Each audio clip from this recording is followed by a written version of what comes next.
Hello, you are listening to Butterball. This is a podcast of three family members. We're talking sports, having a little family banter, and we're having a ball. Hi, my name's Scott. Hey y'all, I'm Nicole. Make sure you follow us on Instagram at Butterball Podcast. Been posting lots of clips on there, so follow us on Instagram at Butterball Podcast.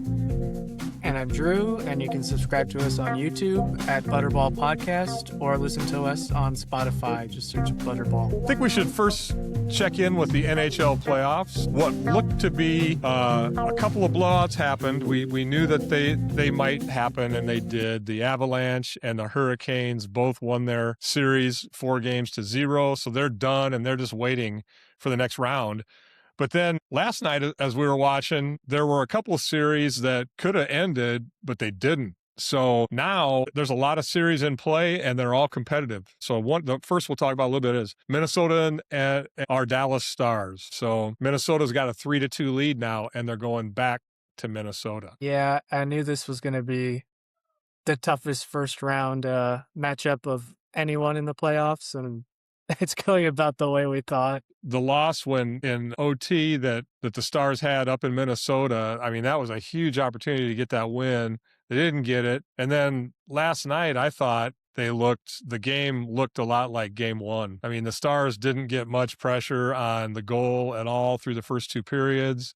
And it was just like, man, you're not shooting, you're not scoring. And they didn't give any shots on goal. So now the Stars have to, they gotta go up there to Minnesota and win, and then they got to bring it back to Dallas and win again. So they've got a tough road. And then if they get through that, but whichever team gets through that, then they have the Avalanche just sitting there waiting for them. So yeah, not a good road to the Cup final for either of them. In the same conference, then you got the Mammoth and the Knights still fighting each other, and it's a 2-2 series there. So that one's highly competitive, and they're just battling it out. They're going to be battling it out for a little while, it looks like. Yeah, I still think we'll see Vegas pull through. They've been in this situation before, and Utah hasn't. So and then the Ducks and the Oilers, and the Ducks are up 3-2 in that series. They had a chance to close it out. They didn't get it done. That's another one that I'm like, man, when you got your chance, you'd hope you could close it out. But, I guess these teams are used to doing that. I don't know. You think the Ducks are still going to get it done? Well, this is exactly what I said. Was I not correct that the goalie issues for the Oilers were going to come back to bite them? And here they are benching their goalie in game 5. So pat myself on the back for that one. Okay. All right. Well, we'll see how that one turns out. Then on in the Eastern Conference, the Sabres and Bruins. And the Sabres, they had a chance to close it out. They didn't. Bruins won. So now that series is at 3-2. And I don't know, man. With each game making it tighter, it just seems to be like the noose tightens, especially for the teams that haven't been in the playoffs for a while, like the Sabres. But, the Sabres scored a lot of points during the season. They've obviously got a good team. I don't know. What do you think they're going to get it done? I think they will. It might go to a game 7. But I do think the Sabres will win. The Lightning and Canadiens are tied 2-2. That's probably one of the better series, and they're playing tonight. That's one of the better series. It's highly competitive, so who knows how that one's going to turn out. Lots of fights, too. What's that? Lots of fights in that one, too. Yeah. And then the other one, the last one, the Flyers and the Penguins. And the Flyers, they had a chance. They were up 3-0, and now it's 3-2. So, Sidney Crosby, he's not dead yet. I'm kind of surprised by that one. Yeah. But I would love to see a Philly choke, so that would also be cool. Why? Why do you want to see Philly choke? What'd they do to you? They have the Eagles. Oh, okay. Guilt by association. Yeah. Yeah, okay. We've been there before for baseball, and they got some nasty fans. We know that. So yeah. So Nicole, you usually follow a little bit of social media. You got anything that has been happening on social media with hockey? Yeah, I usually follow a little bit of social media. I've been quite busy this week. So the only thing that I have seen in my algorithm was the Utah Mammoth. They had some event in front of their arena where if you showed up with your Vegas jersey, you could trade it in for a free Utah jersey. That was one of the things I was going to bring up too. I think it's a genius marketing move because Utah didn't have a team before last year. So it's only the second year Utah's been in play. And a lot of the people in Utah probably liked the Knights when they had a team first before that. So they basically said, hey, you need to join the Mammoth fandom, so bring in your Knights jersey and we'll give you a brand new Mammoth jersey and it's just an exchange. So I think it's a great marketing I program. think they waited till the perfect time till they were playing each other in the playoffs. They could have Yeah. done this at any point. They Yeah, they chose could have. right now. Yeah, no, it was really I think it's good timing and it's a good program. So hats off to them for thinking of it. That's awesome. And for the fans too, because for a fan to get a brand new jersey of their brand new team and everything, that's pretty cool.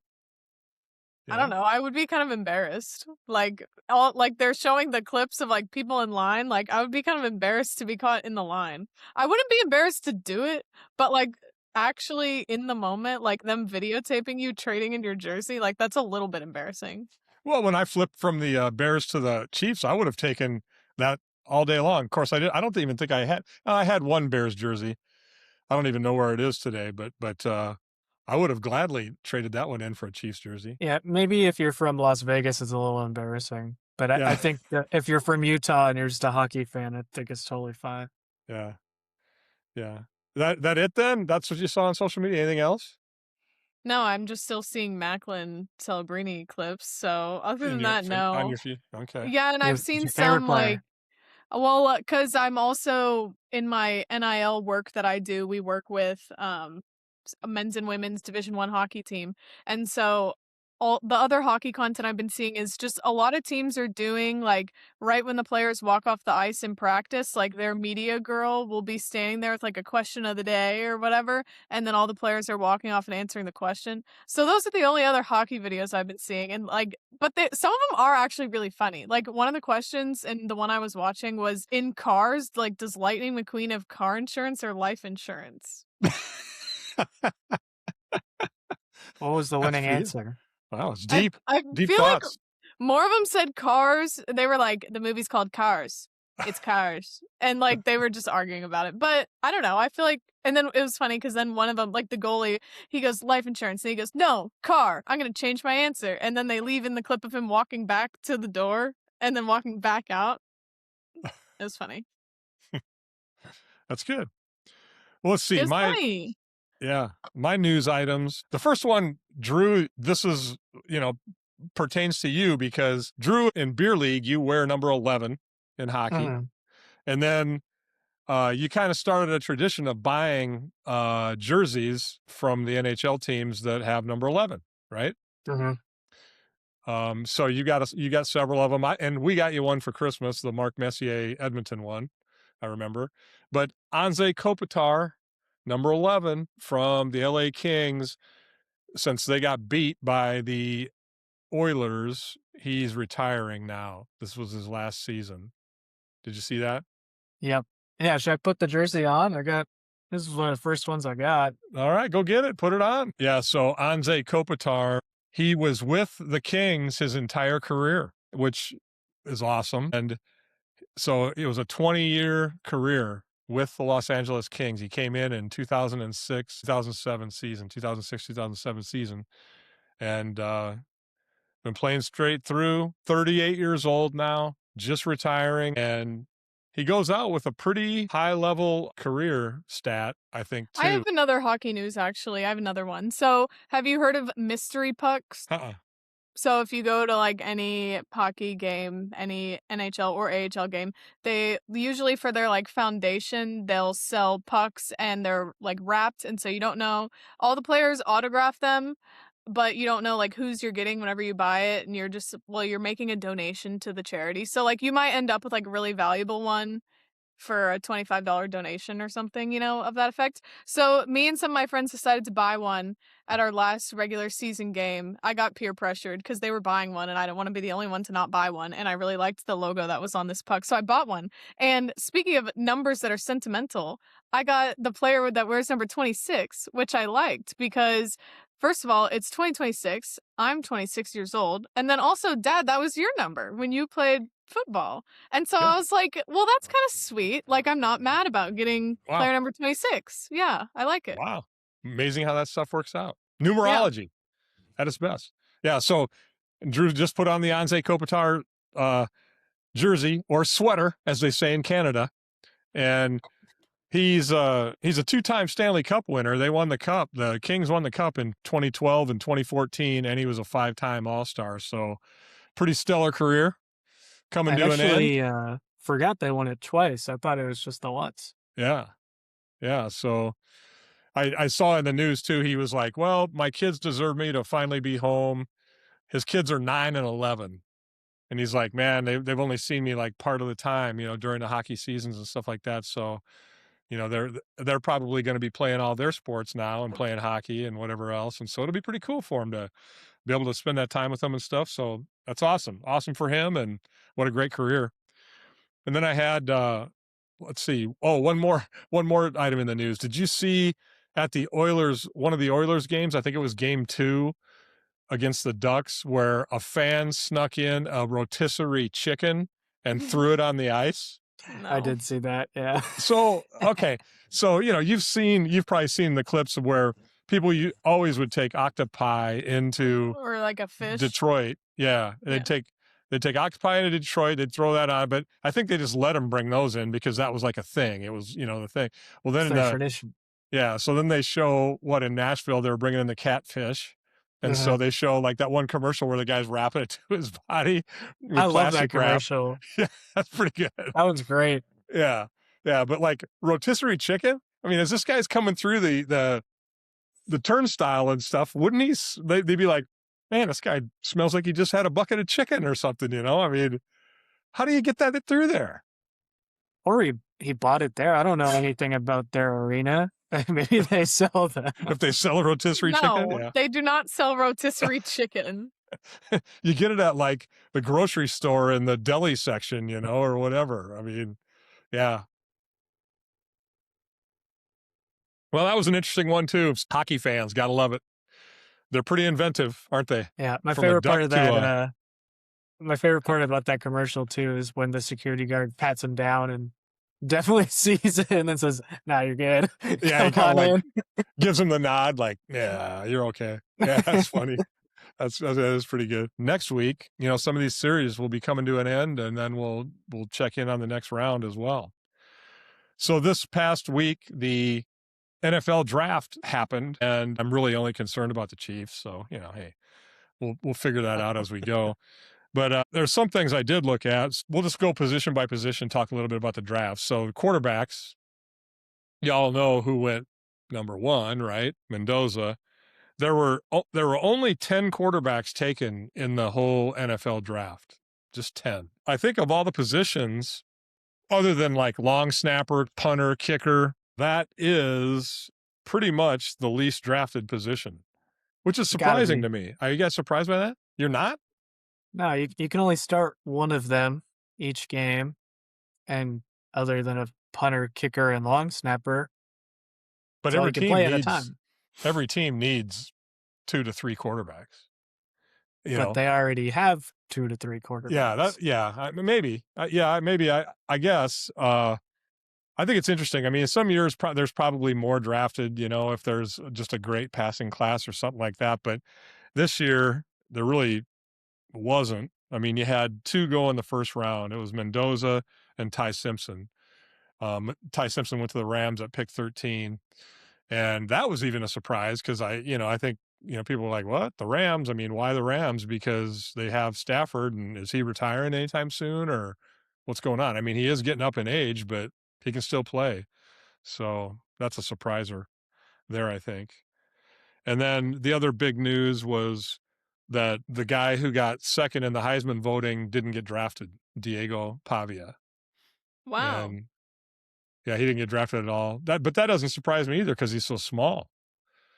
I mean, pro quarterbacks, these guys are big. Most of them are big. Kyler Murray's a small guy. He's supposedly 5'10" after hanging in traction for a week or something. I don't know. But Pavia, he's smaller than him. So that's a tough go.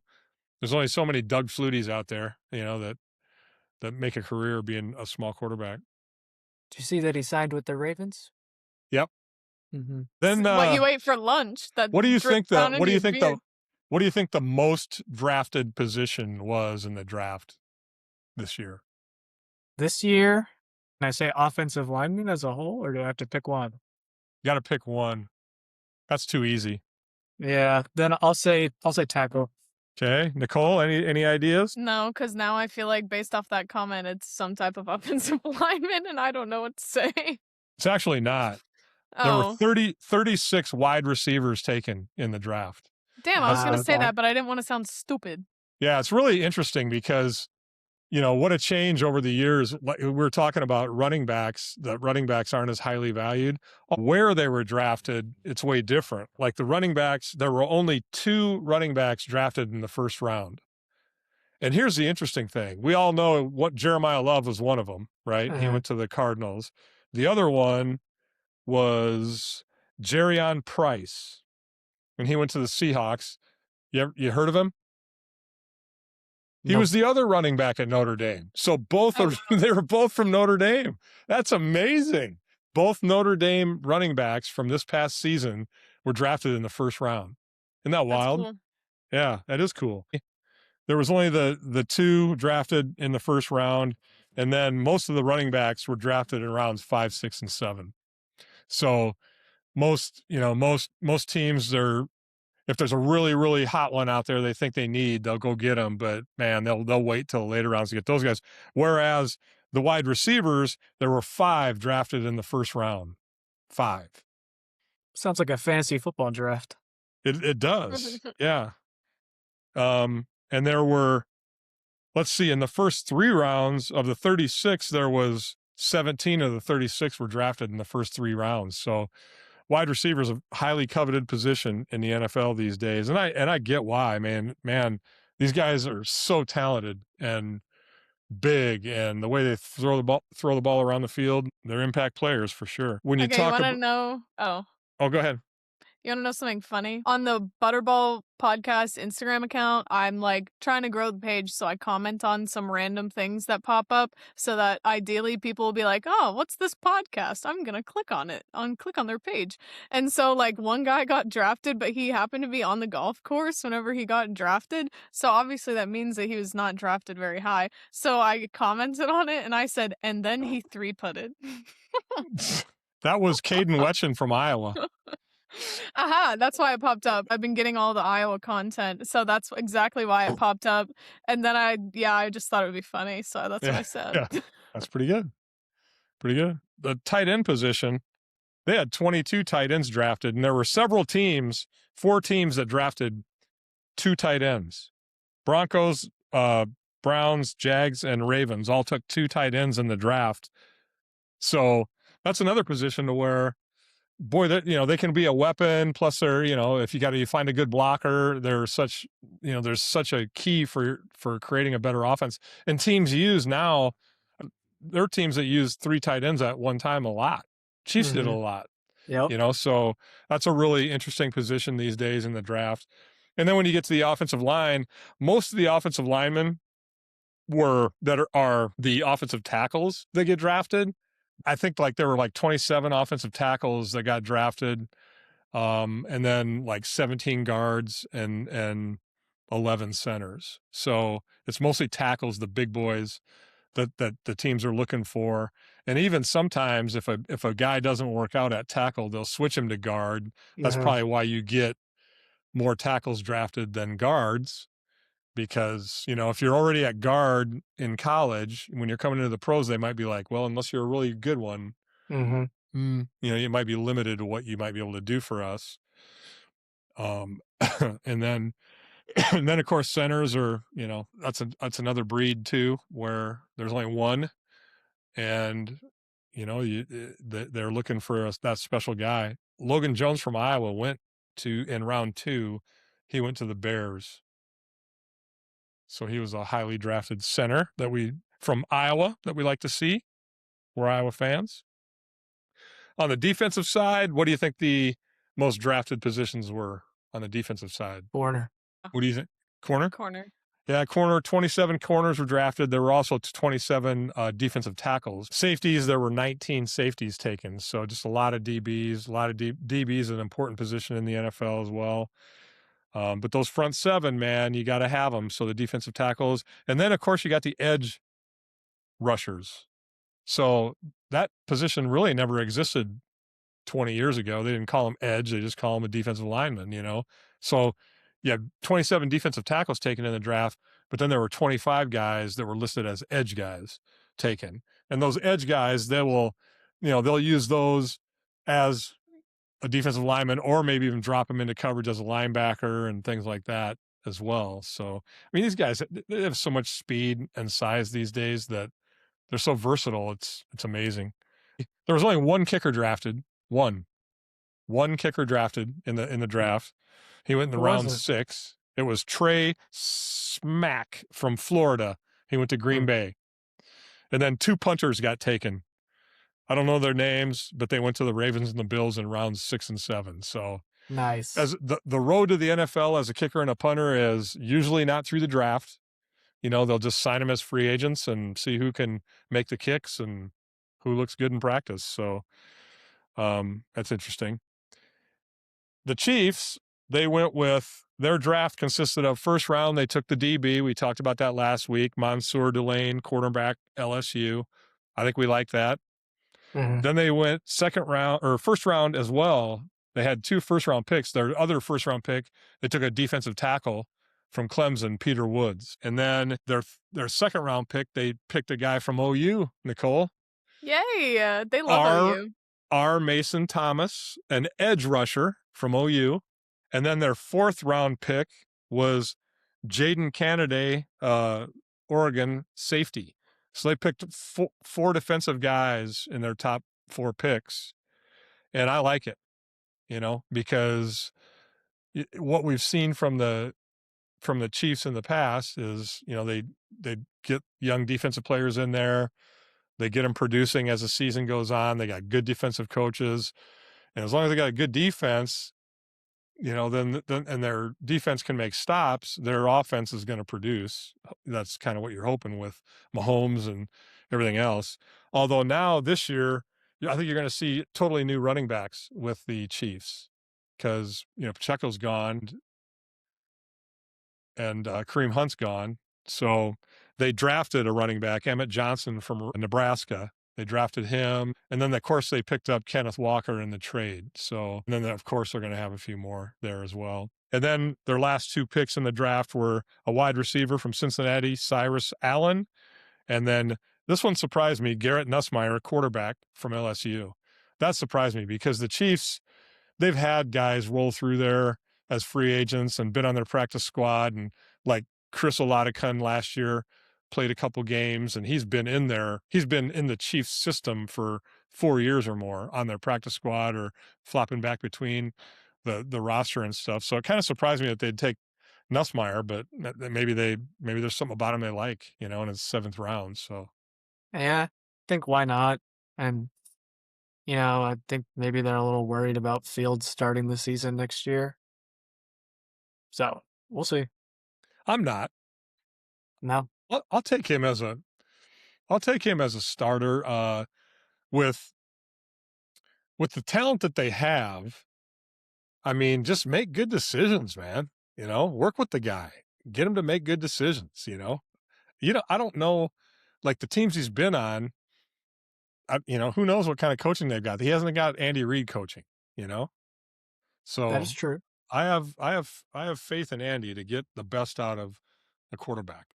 Right now, when I looked at the Chiefs roster online, they had 72 guys listed. You can have 90 when you go into camp. So there's still more guys to be signed via free agency and all that kind of stuff. The only other football thing I saw was actually from a spring game. I can't remember where. It might have been like Wisconsin, maybe, or somewhere where they tried to do a parachute. A guy tried to parachute out of like a flyover and he got stuck. Is this the one where did he get stuck in like the scoreboard or something, or Yeah. what was it? Yeah. I heard about it, but I didn't thought see it it. was AI. I literally thought it was AI whenever people were showing me this. I was like, there's no way that's real. Like, no way that actually happened. But apparently it is. Funny. Well, not for him. Hopefully he didn't get hurt, did he? I have no idea. I literally thought it was fake. So I was, I'm still shocked to find out that it actually happened. Yeah. Well, let's see. Well, there was some college news, big college news, actually. Texas Tech quarterback Brendan Sorsby, the one he just transferred in there this spring from Cincinnati. He had been at Indiana University his freshman year, went to Cincinnati for a couple of years, and then now Texas Tech picked him up and is reportedly paying him like $5 million to be their quarterback. And he just checked into rehab for gambling addiction. Did you guys follow that story at all? Yeah. Did you see what he was doing at the Cincinnati Reds games? No. No. So apparently he liked to go to Cincinnati Reds games and bet between $1 to $2.50 on balls or strikes. Really? Yeah. Well, at least he wasn't like blowing big money. I mean, shoot, he's a multimillionaire, you know. I agree. It was low, but to be betting on every single pitch is wild. Well, keeps you involved in the game, doesn't it? You know? Hey. Yeah. Yeah. Yeah, it's pretty. This online gambling stuff it's created such a mess, you know, for everything. I mean, but how do you stop progress, you know? I mean, it's out there and it's going to be there, and it's promoted everywhere too. Yeah. But the interesting thing is they're saying, you know, well, you know, is he going to be ineligible or not? You know, they're trying to bring that into question. Well, the precedent's been set. You know, the precedent got set with all those guys from Iowa and Iowa State that got their eligibility taken away. I mean, I feel like you have to take it away at this point. Like, if you're the NCAA. Unless you're going to totally change the rules, you know. I mean, but you know, it's not beyond the NCAA to do that. That's what drives people crazy about the NCAA. In this landscape, though, like with NIL and the transfer portal and everything that's going on, like, can you just enforce the one freaking gambling thing that is blown up all over national news? Like, please just do that. Like, at least do something right. Enforce something the right way. Yeah. There's never been, because did you guys see that he was betting on Indiana games while he was on the roster? Yeah. Yeah. There's never been anyone that has bet on their own team and not been banned for life. Right. Exactly. That's what I was saying. Yeah. The precedent was set because Hunter Deckers did that at Iowa State, and he got banned. You know, he lost his eligibility. I mean, that wasn't even the shocking part to me. Like, I feel like that's what everybody's talking about was like, oh, you bet on your own team. But I'm like, he checked into a facility for an addiction. Like, that's like, he's betting on balls and strikes during a whole game. Like, this goes way deeper than just like betting on your own team. Like, he I mean, you want him to get straight. I mean, there was a guy back in my day, he was a little older than me. His name was Art Schleister. He was a quarterback for Ohio State. And, you know, when he was in college, people were like, oh man, this guy, he's going to be an unbelievable pro. He could supposedly like kneel on his knees and throw the ball from the 50 through the goalposts. He was amazing, right? And he had major gambling addiction problems. And, you know, he went into the NFL and fizzled. He played for a crappy team right away. He played for the Colts, and they were horrible then when they had first moved to Indy, and he was fizzling. And then all of a sudden it started coming out. He's got a gambling problem. And he never recovered, man. He ended up going to jail. He was stealing money from his family. I mean, it was bad. I mean, just the whole story it's just, you know, makes you sick to your stomach, you know, because he had a problem and he didn't get it corrected, you know. It screwed up his family, screwed up his career, everything. And now with online gambling, it's so much easier for people to do it, you know. And it's just you know, I don't know what you do about it, but it's a problem, and it's surfacing with multiple teams, and it's going to continue to be an issue. So they have to start figuring out, you know, how to address it and how to have like programs to get these guys to just concentrate on playing ball while they're playing ball and don't blow it. You know, God dang, they got an opportunity to make so much money. They'll blow it on something stupid like betting on balls and strikes. I saw some funny jokes about him and when Emmanuel Klaus would come into town and intentionally throw a ball for his guy to make a bunch of money off of it. And yeah. Well, I don't know if it was on this podcast or just in my personal life, where I was recently talking about how I loved like the swag of Baker and Johnny Manziel. Like, I Yeah. just like their personalities, and I was like, "We haven't had a quarterback, like, that much personality." Like, people liked Joe Burrow, they thought he was kinda, like, funny or whatever, um, or Trevor Lawrence, I almost called him Trevor Wallace, who's a comedian that looks kind of like him. But Trevor Lawrence, like, he was kinda like, I don't know, unique looking, like, that's the last one that we've kinda talked about. I don't know, Mendoza is definitely not anywhere near a Baker and a Johnny Manziel. So I've recently been heard saying that, like, "Oh, I wish we had another quarterback like that," and, this is not what I meant. Yeah. Exactly. Yeah. This is absolutely not what I meant. And also, given that we're in Texas, I hear a lot about Texas Tech and oil money and how much, yeah, donors are paying for that roster. So I know they are pissed right now, I'm sure, because they all just shelled out a bunch of cash for this guy. And now they're going to have to do it again, try to Well, scrape up something else. yeah, and well, the another issue is they can't just like take on a last minute transfer now. Like they could go out and buy a quarterback, right? I mean, they could go to another team and go, "Hey, before next fall, why don't you just enroll at our school and we'll pay you 4 million." If they do that, because the NCAA created a non-transfer period now between now and the season, and so if they Hmm. do that, then they pay them and stuff, their team would have to like suspend their coach for 6 games or something like that. I mean, so there's penalties involved in that. I don't know. I think some schools might consider it. They'd be like, "Oh, why don't you just coach from your home for the first 6 games while we get this really good quarterback?" Or I don't know. It's wild. It's crazy. But yeah, they've got an issue I don't know who the because backup is. I don't know. I mean, that they well, seem like the type of program to do that type of thing. So, their backup is good, but he tore his ACL, oh. so he's hurt right now. So So yeah, so they're gonna suspend their coach for 6 games and buy themselves right? a quarterback. Who knows? Who knows? They're They're gonna gonna show get up with like, that Raiola that's at Oregon now and it's not gonna start, but he loves Patrick Mahomes, so he's gonna go to Tech. He'll be Play he'll just be like him.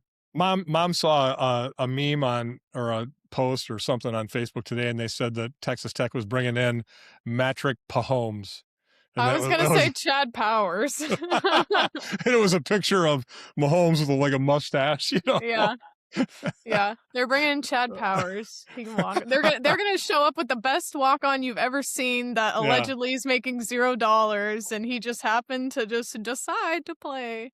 Yeah. Yep. Yep.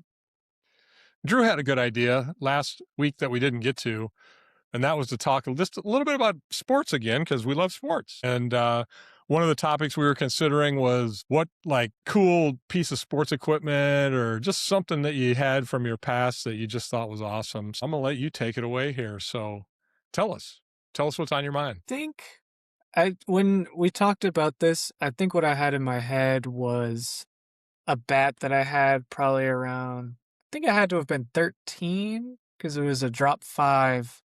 It was the Marucci Cat 5. I think that was my favorite bat that I've ever swung in my life. And I was upset because it wasn't very long till I had to go to the drop 3 and the Cat 5 was already passed on. I couldn't just bring that with me. And Yep. the one after that sucked. I don't know what was going on then. Well, that's when they made big changes in baseball because like in college baseball, the College World Series, before you were swinging it, they allowed like drop 5s, drop 7s in college baseball. So you That's would have, insane. you'd have guys that were 5'7", 5'8", hitting 400-foot bombs, because they were just they were just crushing the ball. And I can't so, believe that was allowed. well, and so when that happened, then like one of your first bats, I remember when you were like playing third, I think that might have been when you were 14U, because when you were playing 13U, you used like a drop 10. I mean, the bats were Probably. Mhm. incredibly light and like springy and stuff too, so you guys could put a swing on the ball, which was awesome, I mean, because That's really what you want, is for a player to be able to control the stick or the bat or the whatever they're swinging, you know? But then There's a balance. they made the rule that it could only be drop threes, and they went to BB core bats and everything in both college and high school. And so that's when, like, you could use the drop five when you were 14, but then when you were hitting high school the next year, you had to be on a drop three. Uh, So there had to be a quick progression to swinging a heavier bat. Yeah. yeah, when it comes to bats, there's a balance because you also don't want like I don't like watching the Little League World Series sometimes because they'll check swing and hit a home run. That's Yeah. I also don't like seeing that, but I also don't like seeing ground balls all day. So Yeah. Yeah. One Okay. time at Citrus Little League, someone that was playing got in trouble, and they opened up the top of his bat. It was a very cheap bat because this was Citrus Little League.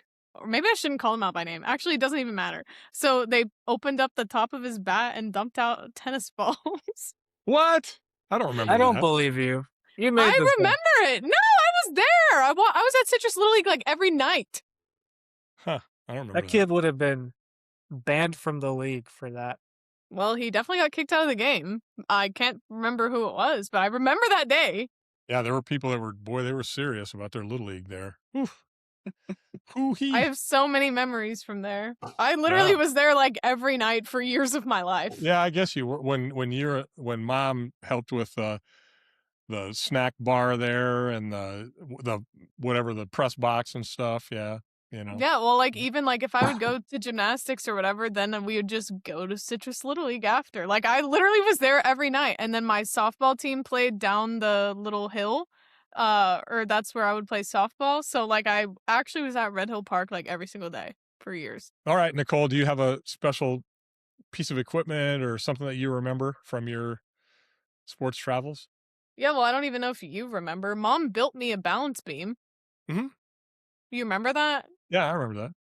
Yeah, mom built me a balance beam. It was And not a she made it nice like one. 3 inches off the floor, right? I mean, it was really, Yeah, it yeah, was like it ended up like warping, I think, and so yeah, then it like wobbled a little bit. Now you can buy much better like at home equipment, but she made me a balance beam. It was just like a piece of wood with carpet around it. It worked for what it yeah, was. yeah, It wasn't like I was doing crazy skills on it. That yeah. was cool. Nowadays, if I was like, a kid nowadays, I would have had one of those air tracks. Y'all don't even know what this is. But now they make like it's like about this thick and you blow it up with air and it's like basically like a spring floor that you could put like out on the ground or in the grass. And I Really? would have been tumbling all the Oh, freaking yeah. time. Yeah, all the kids have them now. I would have been doing some insane skills. I probably would have hurt myself, but like I would have been, insane. That just looks so cool. That is. Well, mine, when I was 13, my hockey team, we were Aberdeen Bantam hockey team. We advanced to the state finals. We ended up losing, but the tournament gave us all these stuffed gnomes as No, a they second didn't. place. Of course I didn't. I'm being What? facetious. It's the stupidest thing in the world. I'm making a joke about the Olympics and their dumb, Oh, uh, their oh my stupid stuffed god. animals for second place. It's the The dumbest thing in the gnome. world. That's a cute gnome though. Poor gnome. I thought you were gonna talk about your box of tape.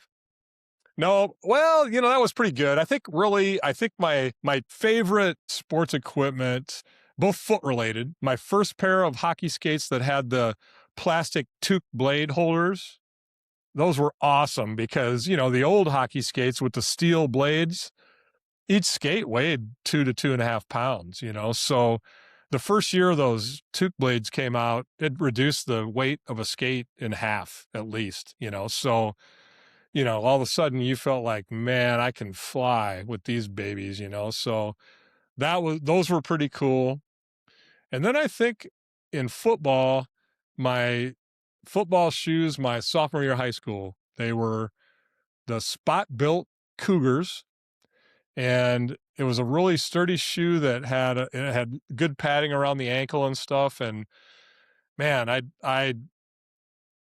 don't know. They just fit my foot so good, and I loved them. I mean, I only used them for one season, And I don't know why. I think the next season they changed the design of the shoe, and so I went with something else. But I should have bought like the next couple sizes of those shoes and used them forever because they were the most comfortable and they were great.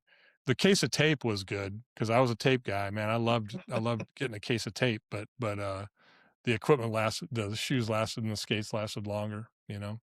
What age were you when those skates came out?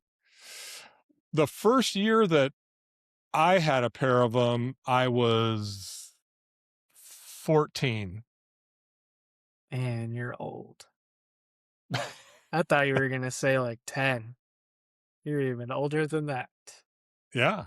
Yeah. Well, I think they probably came out a year or two before that, but by the time they hit South Dakota, where we were slugging along playing outdoor hockey back then, the stores were probably thinking, "Well, we don't need to carry this new stuff. I mean, for these clowns."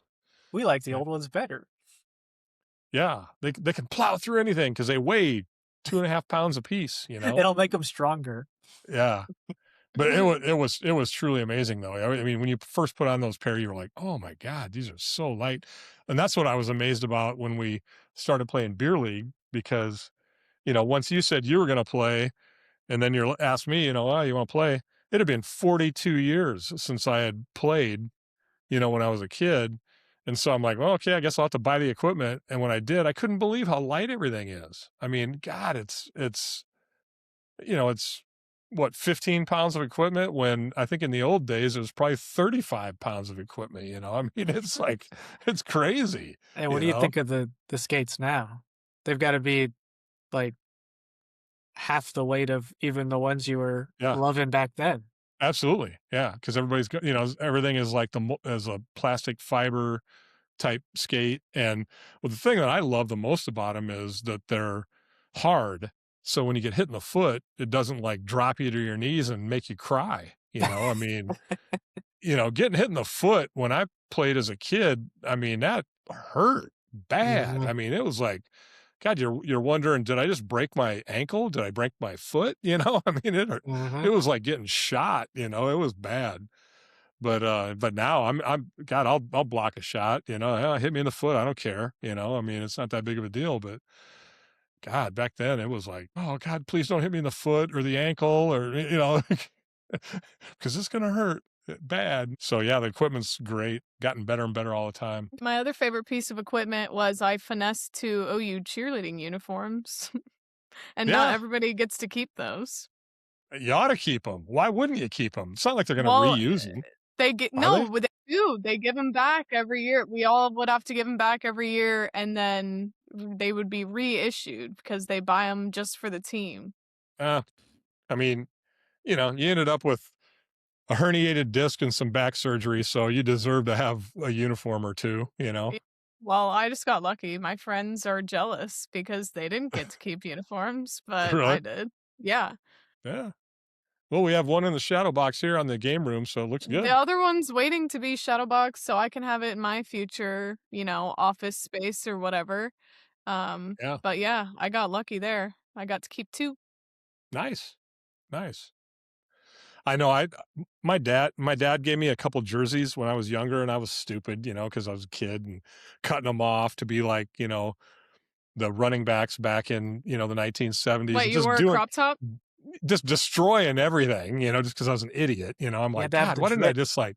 why didn't I just take care of those things? I'd love to have those now, but I was too You stupid. have one on the wall. Oh my gosh, Dad, I saw a guy. I was working at a baseball game and there was a guy, a kid, like probably like my age, wearing an Iowa Shrine Bowl shirt. And I was like, "Hey, are you from Iowa?" And he was like, "Yeah." And I was like, "Shrine Bowl. My dad played in the Shrine Bowl." And he like I was expecting him to be like, "That's so cool." And he was just like, "Neat. How many times a day in Austin, Texas do you meet somebody that's like, my dad played in the Iowa Shrine Bowl?" Like I was almost Yeah. kind of annoyed. I was like, "All right, I felt like that was pretty cool, but okay." Long time ago. Long time ago. But it was fun. That was a fun experience. I met a lot of guys from around the state. I liked Yeah, it. and I, that's I that's like your jersey that's on the wall, right? Yeah. Yeah. Yeah. Yeah. Yeah. Mm. Oh, Dad, you're coming to watch a minor league hockey playoff game? We'll be down in Austin watching the Texas Stars. They're the step down from the Dallas Stars, where we saw Stankoven there before he left. Did you ever get a Stankoven 11 jersey, Drew? Yeah, I got a Dallas one. So you did? Okay. Mhm. That's good. Now he wears 22, but that's okay. You know, when he was with Dallas, he wore number 11, and he was fun to watch, man. He could fly around. And we first saw him there, which was kind of cool. He's a short king. He's one of my faves. Yeah, you're gonna see him for a while because the Canes are tough. So you know the trade turned out okay for him too, and he's been doing well for him. He had some goals in their series. You know, It was a weird win-win trade for both teams, I think. yeah. Well, because the Stars felt like they needed that superstar.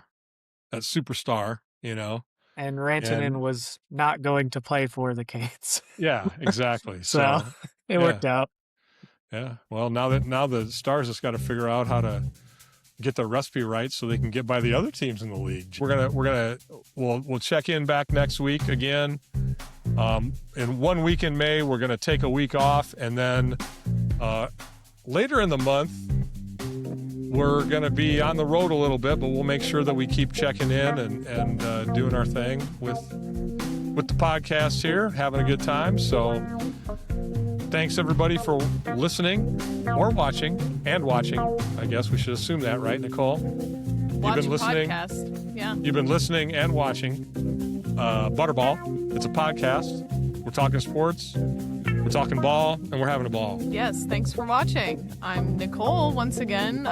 Make sure you follow us on Instagram at Butterball Podcast. Again, posting clips on there, funny clips from our past episodes. So follow us on Instagram at Butterball Podcast. Subscribe to our YouTube at Butterball Podcast and listen to us on Spotify. We will see you next week.